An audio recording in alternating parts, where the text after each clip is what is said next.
আমি আমার রসুলকে নারাজ করব না, আমি আমার আল্লাহকে নারাজ করব না, আমি দিন মানবই মানব। খোদার কসম, এমন একটা মজবুত সিদ্ধান্ত নিয়ে বান্দা এক বিগত যদি আগায়, তো আল্লাহ তাআলা রহমত নিয়ে বান্দার দিকে এক হাত আগায় আসবে। শর্ত হইল আপনি তো এক বিগত আইতে, আপনি দিল্ল হইতে হইতে কান যদি একার ব্যস্তি হয়ে যাইতাম, কিতে ব্যস্তি, হ্যাঁ বিড়ি খাইতে খাইতে কয় আরে ভালো মানুষ তো সমাজে উঠতে গেছে, ও নাই, ও নাই, হ্যাঁ বেটা ভালো মানুষ।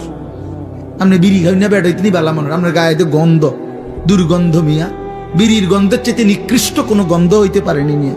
তাইলে কোন বিড়ি খুর তো পবিত্র মানুষ হইতে পারে না, কাউ না মিয়া, এটা একেবারেই অপবিত্র মানুষ, ফালতু মানুষ মিয়া, এ তো বদ অভ্যাস।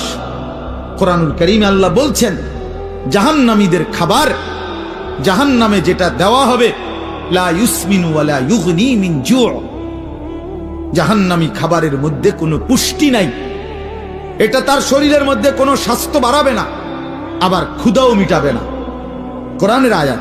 ঠিক বিড়ি সিগারেট এরকম যে এটার দ্বারা কোনো স্বাস্থ্যও বাড়ে না, ক্ষুধাও নিবারণ হয় না, এই জন্য বিড়ি সিগারেট জাহান্নামীদের খাবার, জাহান্নামীদের খাবার, জাহান্নামীদের খাবার, জাহান্নামী খাবার।